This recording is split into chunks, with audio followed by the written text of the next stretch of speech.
C'est très émouvant, surtout pour moi, je pense, parce que j'ai à peine vu les planches de Thierry au moment de la réalisation de l'album.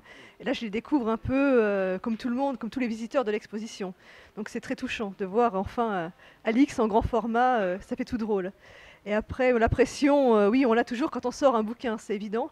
Casterman a été à fond derrière nous sur le projet, ils ont beaucoup d'attentes, et j'espère qu'elles vont se réaliser, ne serait-ce que pour qu'on puisse continuer, parce que c'est quand même notre but. Heureusement, on a eu beaucoup moins la pression au moment de la réalisation de l'album. Je crois qu'on ne se rendait pas vraiment compte de ce que c'était que de reprendre Alix. Heureusement pour nous, ça nous aurait pétrifiés, je pense. Mes planches, là, je les redécouvre au sein de cette exposition, de les voir encadrées. C'est vrai que c'est une vraie satisfaction, d'autant plus que Bruxelles a fait vraiment un travail superbe, donc je ne peux que les féliciter.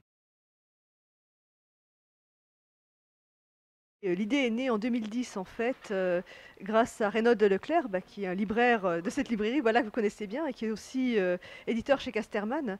Et en fait, l'idée nous est venue pendant un déjeuner amical, puisque nous, enfin Denis Bajram et moi, on connaît Renaud depuis très longtemps, c'est un vieil ami. Et on s'était réunis simplement pour partager un bon moment autour d'une bière, puisque nous étions en Belgique. Et de fil en aiguille, on a commencé à parler de Casterman et d'Alix, évidemment, la grande série classique de Casterman. Et j'ai dit à Reynolds que j'en étais une fan depuis ma jeunesse, donc on a commencé à parler d'Alix. Et pour finir, il m'a demandé si j'avais pas des idées pour la série. Le projet est né comme ça, quoi. Je ne pouvais pas laisser passer l'occasion d'apporter un peu ma petite pierre à cet édifice déjà prodigieux. Et pour ça, effectivement, ce qui nous semblait, c'était de se démarquer vraiment de Jacques Martin. C'était à la fois plus respectueux et ça nous a donné plus de liberté aussi. On ne pouvait pas faire un bébé Alix, ça n'aurait eu aucun sens. Et le vieillir, passer de 30 ans comme ça, c'est un peu s'accorder. L'univers, la Rome a changé, Alix a changé, et on peut vraiment y apporter notre vision. Je voulais que les lecteurs d'aujourd'hui, surtout les jeunes lecteurs, aient vraiment un Alix qui leur ressemble et qui leur parle en fait. Alix était très moderne quand Jacques Martin l'a créé. Alix Sénator devait aussi être très moderne au moment où on le crée. C'était vraiment respecter l'esprit de Martin que de faire ça. Beaucoup de recherches à tous les niveaux, d'ailleurs, enfin, d'abord par rapport au personnage d'Alix, où il a fallu faire beaucoup d'essais pour trouver le bon calage. C'est vrai que je suis passé par des essais parfois un peu extrêmes pour voir jusqu'où je pouvais aller. Je crois que l'approche graphique, c'était assez naturel pour Thierry, qui avait déjà un solide dessin réaliste à la base. J'ai été à l'origine du projet, mais j'ai immédiatement pensé à Thierry, parce qu'il est à la fois, c'est un ancien décorateur de la Comédie Française, donc il a vraiment le métier de la peinture classique, du décor classique. Après, on a beaucoup cherché autour de la figure d'Alix. J'ai eu des idées qui sont révélées assez grotesques à l'usage, comme d'essayer de rendre Alix chauve ou Alix gros. Voilà, on s'est rendu compte que ça n'avait aucun sens en fait.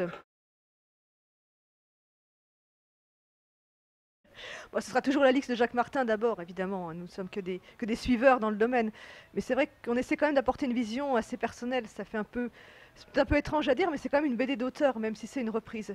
C'est quand même notre vision d'Alix qui a été très généreusement acceptée par les héritiers de Jacques Martin qui nous ont laissé carte blanche. C'est vrai que maintenant c'est un peu notre Alix, oui.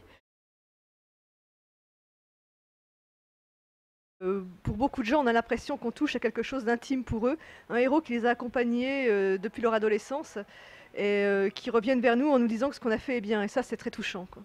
J'ai ressenti depuis le début que c'était un personnage mythique. C'est dans cette mesure que j'ai ressenti une certaine pression pour pouvoir réaliser cet album.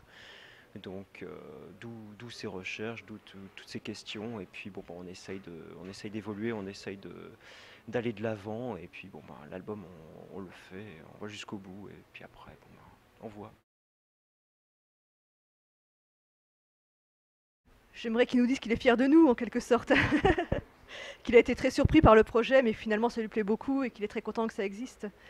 Pour nous, Alix Sénator, c'est vraiment un acte d'amour envers Alix. C'est pas du tout un geste destructeur ou une volonté d'effacer Jacques Martin ou quoi que ce soit. Au contraire, je crois qu'on fait aussi Alix Sénator pour que Alix demeure et qu'on lise toujours les albums de Jacques Martin.